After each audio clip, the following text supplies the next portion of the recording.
وَأَيُّوبَ إِذْ نَادَىٰ رَبَّهُ، اللہ کہتے ہیں ایوب کا بھی تذکرہ کیجئے، ان کی بھی پکار ہم نے سنی۔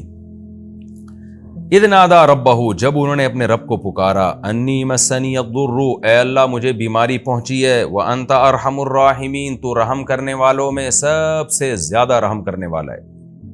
دیکھیں ایوب علیہ السلام کئی سال کسی خطرناک اور تکلیف دہ بیماری میں پڑے رہے۔ وہ بیماری کیا تھی اس کا ہمیں حدیث میں تذکرہ نہیں ملتا، جو بھی تھی لیکن تکلیف دہ بیماری تھی۔ اسی بیماری میں کہا جاتا ہے کہ ایک وبا پھیلی جس میں ایوب علیہ السلام کے اہل و عیال کا بھی انتقال ہو گیا۔ آپ کو اللہ نے خوب اولاد دی تھی، ساری اولاد اسی وبا میں، یا تو وبا تھی کہ سارے اہل خانہ اس کی لپیٹ میں آئے، یا وبا نہیں تھی، ویسے ہی کوئی بیماری کی وجہ سے سارے اہل و عیال کا انتقال ہو گیا، صرف آپ کی ایک زوجہ بچی تھیں جنہوں نے آپ کی بڑی خدمت کی۔ جیسے کہ سورہ سعد میں آتا ہے کہ حضرت ایوب حدیث میں بھی اس کی تفصیل ہے کہ ایوب علیہ السلام کی زوجہ نے بہت صبر کیا اپنے شوہر کی بیماری پہ، کئی سال اپنے شوہر کی خدمت کرتی رہیں، لیکن ایوب علیہ السلام چونکہ اتنا عرصہ بیمار تھے، جب انسان بیمار ہوتا ہے اس کی طبیعت میں تھوڑا سا چڑچڑا پن پیدا ہو جاتا ہے، تو ان کی زوجہ سے ایک دن آپ کی خدمت میں کچھ کوتاہی ہوئی، حضرت ایوب علیہ السلام کو غصہ آیا، آپ نے فرمایا میں ٹھیک ہو گیا تو تجھے 100 کوڑے ماروں گا میں، لیکن بعد میں آپ کو ندامت ہوئی کہ بھئی یہ میری بیوی تو بڑی نیک ہے، اس نے بیماری میں اتنی خدمت کی ہے، جب ٹھیک ہو گئے نا تو اب پریشان کہ اللہ میں تو اپنی قسم اور پیغمبر قسم کے بھی کبھی بڑا خیال کرتے ہیں کہ میں کیسے اس خدمت گزار بیوی کو جو ہے 100 کوڑے ماروں، اب اپنی قسم کو دیکھتے اور اپنی بیوی کو دیکھتے، تو اللہ نے آپ کو حیلہ بتایا، وَخُذْ بِيَدِكَ ضِغْثًا فَاضْرِب بِهِ وَلَا تَحْنَثْ، اے ایوب تو اپنی زبان کی بھی لاج رکھ، قسم بھی پوری کر لے، اور ہم قسم پوری کرنے کا طریقہ بتاتے ہیں کہ ایک جھاڑو لے جس میں 100 تنکے ہوں، ایک ہی دفعہ بیگم کو مار دے بس، تو بیگم کو بھی پتا ہو کہ بھئی اللہ نے حیلہ بتایا تاکہ قسم میں بری ہو جائیں۔ تو ایوب علیہ السلام نے ایسا ہی کیا، تو اللہ نے حضرت ایوب علیہ السلام کی زوجہ کی بھی رعایت کی اور ایوب علیہ السلام کی بھی رعایت کی، باقی سارا خاندان حضرت ایوب علیہ السلام کا وفات پا گیا، تو آپ کو تنہائی محسوس ہوتی تھی، لیکن اس طویل بیماری میں اور ان تنہائی کے ایام میں اولاد جب آپ سے چھین لی گئی، سب کی موت واقع ہو گئی، تو ایوب علیہ السلام صبر کرتے رہے۔ تو قرآن نے ایوب علیہ السلام کے بارے میں فرمایا انا وجدناہ صابرا، ہم نے بڑا صبر والا پایا۔ آج تھوڑی سی پریشانی آتی ہے، خودکشی کی باتیں، منہ سے غلط باتیں، ایوب علیہ السلام کی ساری اولاد کا انتقال ہو گیا اور تنہا ہو گئے، صرف ایک زوجہ بچی تھیں جو خدمت کرتی تھیں، اور طویل عرصہ بیماری میں۔ تو قرآن کہتا ہے پھر ایوب نے ہمیں پکارا، انی مسنی الضر، اے اللہ مجھے بہت مصیبت پہنچ چکی ہے۔ یعنی پیغمبر کا بھی صبر ایک انتہا کو پہنچتا ہے اور اللہ بھی اتنا آزماتا ہے، اے اللہ میں بہت مشکل میں ہوں، وَأَنْتَ أَرْحَمُ الراحمین، تو رحم کرنے والوں میں سب سے زیادہ رحم کرنے والا، یعنی تو مجھ پہ ترس کھا۔ دیکھیں دعائیں تو ایوب علیہ السلام اس وقت سے ہی مانگ رہے ہوں گے نا جب سے بیمار ہیں، پیغمبر تو دعائیں مانگنے میں بخل تھوڑی کرتے ہیں، لیکن یہ وہ دعا ہے جو بہت ہی عاجزی کے ساتھ نکلی۔ مسنی الضر، بیماری کا لفظ نہیں کہا کہ مجھے بیماری پہنچی ہے، مطلب مصیبت پہنچی ہے مجھے بہت زیادہ، اور تو مجھ پر رحم کر۔ تو اللہ کہتے ہیں فاستجبنا لہ، ہم نے ان کی دعا کو قبول کیا۔ اللہ چاہتے پہلے دن قبول کر لیتے، لیکن اللہ اپنے نیک بندوں کو بعض دفعہ طویل آزمائش میں ڈالتے ہیں، اور پھر اللہ ان کی دعاؤں سے اس آزمائش کو دور کرتے ہیں۔ اللہ فرماتے ہیں فاستجبنا لہ، ہم نے ایوب کی دعا کو قبول کیا، فکشفنا ما به من ضر، جو مصیبت ان کو پہنچی تھی وہ ہم نے ان سے دور کر دی۔ کشف کا معنی جیسے بادل چھٹ جاتے ہیں نا، تو کشف کا معنی ایسے کھول دینا۔ وَآتَيْنَاهُ أَهْلَهُ، اور ہم نے ان کو ان کا اہل لوٹا دیا، یعنی گھر والے لوٹا دیے۔ وَمِثْلَهُمْ مَعَهُمْ، اور ان گھر والوں جتنے اور زیادہ۔ اب اس کی دو تفسیریں کی گئی ہیں کہ اس آیت کا کیا مطلب ہے۔ ایک مطلب تو یہ بیان کیا گیا ہے کہ جو گھر والے ان کے انتقال کر گئے تھے، جو اولاد ان کی دنیا سے چلی گئی تھی، اللہ نے ان کو دوبارہ زندہ کر دیا اور اس جیسی مزید اولاد دے دی اللہ نے، یعنی آپ کی نسل میں اللہ نے ڈبل اضافہ کر دیا تاکہ اور آپ کا گھر آباد ہو جائے اور آپ کو اولاد مل جائے۔ تو یہ بھی مطلب بیان کیا گیا، لیکن زیادہ راجح مطلب دوسرا ہے، وہ یہ ہے کہ اللہ نے آپ کو، جو بچے مر گئے تھے ظاہر ہے وہ تو مر گئے، اللہ کا قاعدہ یہی ہے کہ جو موت جس کو آ جاتی ہے اللہ دوبارہ زندہ نہیں کرتے، لیکن ایوب علیہ السلام کی تنہائی دور کرنے کے لیے اللہ نے بہت جلدی آپ کو اتنی ہی اولاد اور دے دی، وَمِثْلَهُمْ مَعَهُمْ، اور ان جیسی مزید دے دی۔ یعنی پہلے جتنے آپ کی اولاد تھی اب اس سے ڈبل اولاد اللہ نے آپ کو دے دی. تو یہ بھی اللہ کی بہت بڑی نعمت.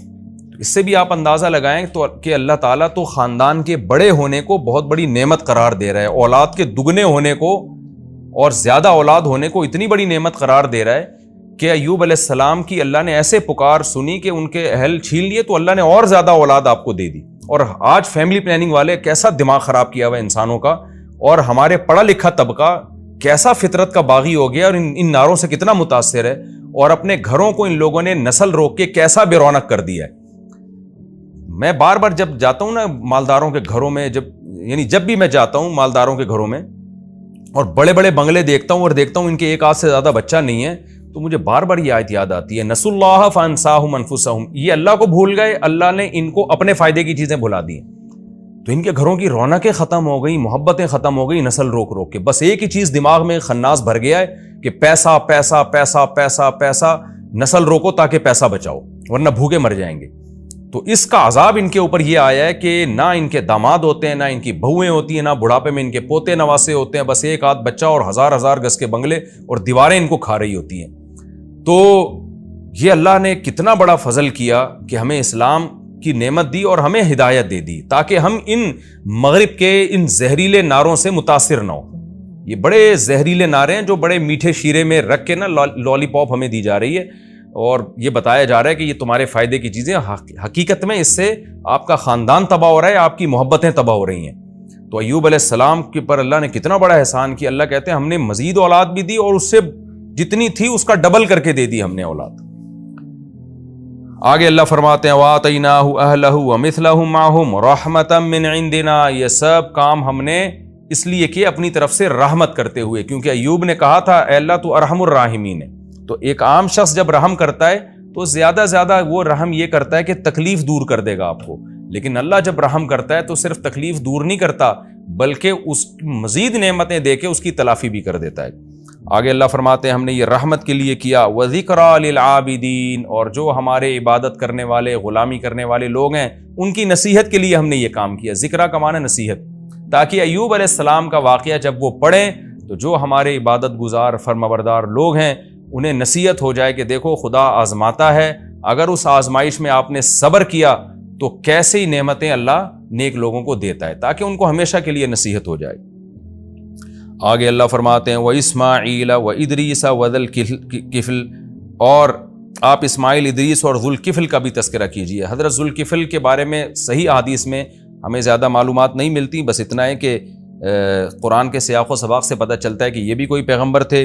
کل من الصابرین. اللہ فرماتے ہیں سب صبر کرنے والے تھے.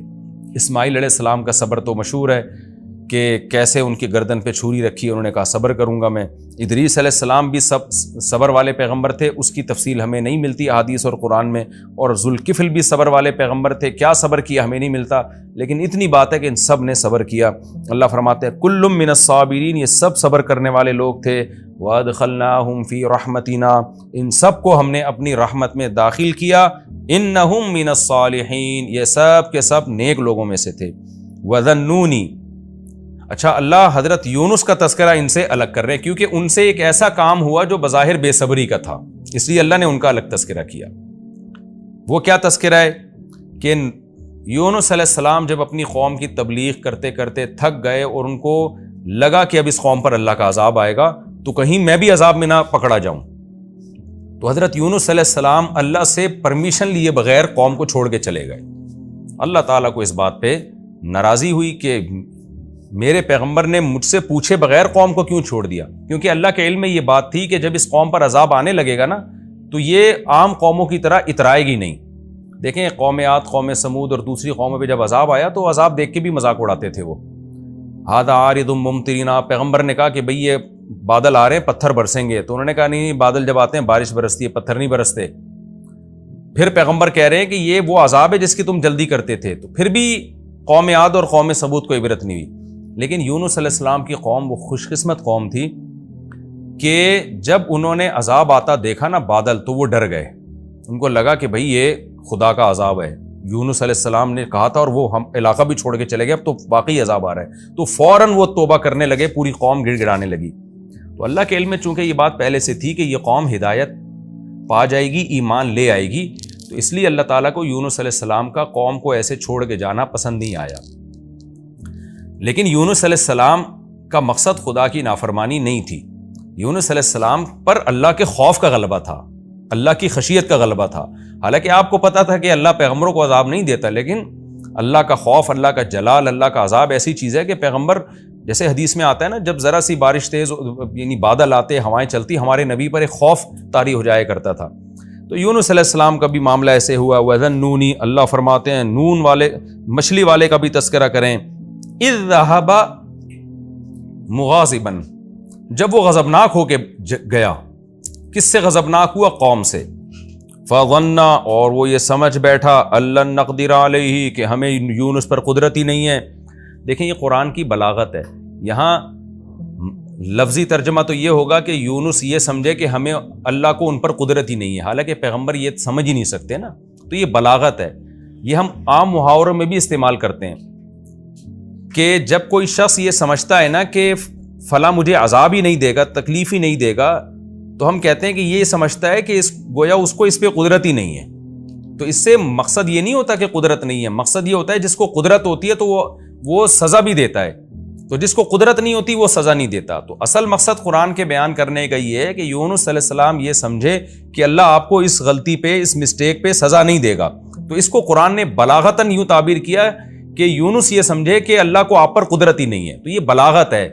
بلاغت کہتے ہیں کہ کون الکلامی مطابقا لمقتضی الحال، یعنی جو حالت تقاضا کر رہی ہے نا، کلام بالکل اس کے مطابق لے کر آنا۔ تو اس میں بعض دفعہ ایسا کلام لایا جاتا ہے جس سے حقیقت مراد نہیں ہوتی، مجاز مراد ہوتا ہے۔ اس کی بہت ساری مثالیں ہمیں ملتی ہیں۔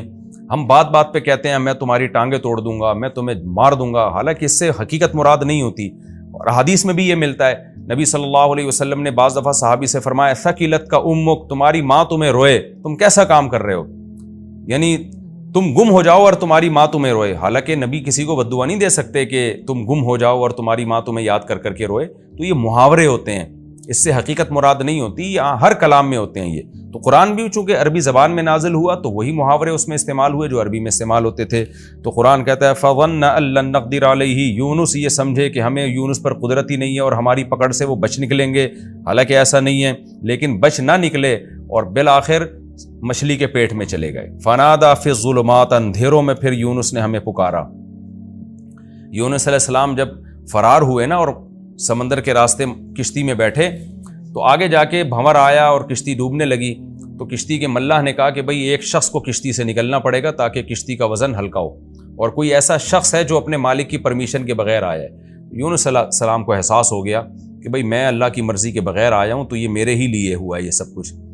تو یونس علیہ السلام نے ارادہ کیا کہ وہ کشتی سے اتر جاتے ہیں، سمندر میں چھلانگ لگا لیتے ہیں، لیکن قوم نے کہا کہ نہیں، ہم قرآن اندازی کریں گے، اور قرآن اندازی میں حضرت یونس ہی کا نام آیا۔ یونس علیہ السلام کو کشتی سے، کیسی بڑی آزمائش آپ دیکھیں، سمندر کی موجوں میں کوئی چلا جائے تو کتنی بڑی آزمائش ہے۔ تو یونس علیہ السلام نے سمندر میں میں چھلانگ لگائی، مچھلی منہ کھول کے کھڑی ہوئی تھی، مچھلی نے آپ کو نگل کے سمندر کی تہ میں لے گئی۔ اب قرآن کہتا ہے کئی اندھیروں میں اللہ نے یونس علیہ السلام کو وحی نہیں کی کہ اے یونس تو نے غلطی کی ہے، نہ نہ نہ، یونس علیہ السلام کو خود احساس ہو گیا۔ تو اس سے پتہ چلتا ہے نیک لوگوں کے ساتھ جب کوئی ایسا کام ہو رہا ہو نا جو ان کی آزمائش ہو، تو ان کو احساس ہو جاتا ہے کہ ہم سے کوئی غلطی ہوئی ہے جس کی ہمیں سزا مل رہی ہے۔ تو یونس علیہ السلام جب اندھیروں میں گئے ہیں، یعنی ایک مچھلی کے پیٹ کا اندھیرا، سمندر کی تہ کا اندھیرا اور رات کا اندھیرا، تو یہ تمام اندھیرے مل گئے۔ یونس علیہ السلام نے پھر مچھلی کے پیٹ میں پکارا، ان کو احساس ہو گیا کہ مجھ سے کوئی غلطی ہوئی ہے، اور کہا کہ لا الہ الا انت، اے اللہ تیرے سوا کوئی عبادت کے لائق نہیں، یعنی میں صرف تجھی کو پکاروں گا، سبحانک، تو ہر عیب سے پاک ہے۔ کیا مطلب میرے ساتھ جو تو نے یہ معاملہ کیا کہ مجھے سمندر کی تہ میں پہنچا دیا، کشتی سے نکلوا دیا، تو یہ میرا قصور ہے، تیرا قصور نہیں ہے، کیونکہ تو عیب سے پاک ہے۔ انی کنت من الظالمین، اور ظالم میں ہی ہوں۔ تو یہ بھی توبہ کا ایک طریقہ ہوتا ہے کہ اپنی غلطی کا اعتراف کر لینا۔ اللہ فرماتے ہیں فاستجبنا لہ، ہم نے یونس کی پکار کو سنا۔ کتنی بڑی فضیلت ہے دعاؤں کی۔ آج سارا زور لوگوں نے وظیفوں پہ اور روحانی ٹوٹکوں پہ لگایا ہوا ہے، دعائیں مانگنے کا رواج ختم ہو گیا۔ یونس علیہ السلام نے لا الہ الا انت سبحانہ کی تسبیح نہیں پڑھی تھی وہاں بیٹھ کے، وظیفے کے طور پہ نہیں پڑھا تھا، دعا مانگی تھی اللہ سے۔ ایوب علیہ السلام نے اللہ سے دعا مانگی، زکریا علیہ السلام نے اللہ سے دعا مانگی۔ تو آج دعاؤں کو فوکس نہیں کر رہے لوگ۔ اللہ کہتے ہیں ہمیں پکارا، ہماری حمد و ثنا کی، فاستجبنا لہ، ہم نے یونس کی پکار کو قبول کیا، ونجیناہ من الغم، اور جس غم میں یونس مبتلا تھے، کتنا بڑا غم، کیسا خوف، سمندر کے بیچ میں جائیں کیسا خوف ہوتا ہے، وہ اللہ کہتے ہیں ہم نے یونس کو اس غم سے نجات دی۔ کیسے نجات دی؟ دوسرے مقام پر آتا ہے کہ مچھلی آئی اور سمندر کے کنارے ایسے اگل دیا مچھلی نے آپ کو، اور پھر اللہ نے آپ کے قریب ایک درخت پیدا کر دیا، فوراً اس درخت کی چھاؤں میں آپ کو سکون ملا۔ پھر اللہ کہتے ہیں ہم نے ان کو آپ کی قوم کی طرف دوبارہ بھیجا۔ وَنَجَّيْنَاهُ مِنَ الْغَمِّ، اللہ کہتے ہیں ہم نے آپ کو غم سے نجات دی۔ وَكَذَلِكَ نُنْجِي الْمُؤْمِنِينَ، اور اسی طرح ہم ایمان والوں کو نجات دیا کرتے ہیں۔ کیا مطلب؟ جن کا خدا پہ ایمان ہوتا ہے، بے ایمانوں کو نہیں، بے ایمانوں کی دعائیں قبول نہیں ہوتی۔ آج تو ہماری دعائیں بے اثر ہو گئی ہیں، اس کی وجہ یہ ہے کہ ہمیں اللہ پر ایمان ہی ختم ہو گیا ہے۔ ہم تو ٹرائی کر رہے ہوتے ہیں کہ قبول ہو گئی تو ٹھیک ہے، نہیں ہوئی تو چلو مانگنے میں کیا جا رہا ہے۔ تو دعاؤں میں وہ جان اور وہ طاقت ہمارے ختم ہو چکی ہے۔ تو اللہ نے فرماتے ہیں وَكَذَلِكَ نُنْجِي الْمُؤْمِنِينَ، ہم ایمان جو ہم پر اعتماد کرتے ہیں، ایمان لاتے ہیں، اس طرح سے ہم ان کو نجات دیتے ہیں، یعنی تمام ناکامیوں کے اسباب کے ہوتے ہوئے ہم ان کو کامیاب کر دیتے ہیں۔ وَزَكَرِيَّا إِذْ نَادَى رَبَّهُ، اور زکریا کو بھی یاد کیجئے جب اس نے اپنے رب کو پکارا، اور کیا کہا؟ ربی لا تذرنی فردن، اے اللہ تو مجھے اکیلا مت چھوڑ۔ بوڑھے ہو چکے ہیں، بال سفید ہو چکے ہیں، بیوی 90-100 سال کی، وہ بھی بڑھیا، لیکن اللہ تعالیٰ فرماتے ہیں کہ ہمیں زکریا نے پکارا، اے اللہ تو مجھے اکیلا مت چھوڑ، وَأَنْتَ خَيْرُ الْوَارِثِينَ، اور تو سب سے بہتر وارث ہے۔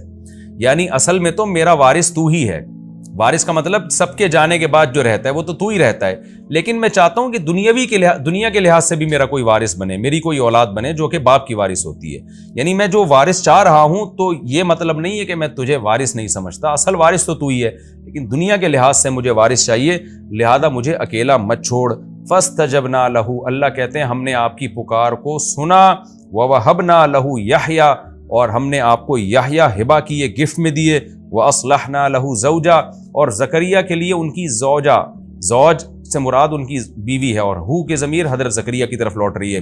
ہم نے زکریا کی زوجہ کو بھی ٹھیک کر دیا، یعنی بانجھ پنے کی اصلاح کر دی ہم نے۔ إِنَّهُمْ كَانُوا يُسَارِعُونَ فِي الْخَيْرَاتِ، اس لیے کہ یہ خاندان نیکیوں میں ایک دوسرے سے آگے بڑھا کرتا تھا، اور ہمیں امید اور خوف کے ساتھ یدعوننا پکارا کرتا تھا، وَكَانُوا لَنَا خَاشِعِينَ، اور ہم سے ڈرا کرتا تھا۔ تو اس کی برکت سے اس خاندان پر ہم نے احسان کیا، اور بڑھاپے میں ان کو ہم نے اولاد دی۔ وقت ہمارا مکمل ہو چکا ہے۔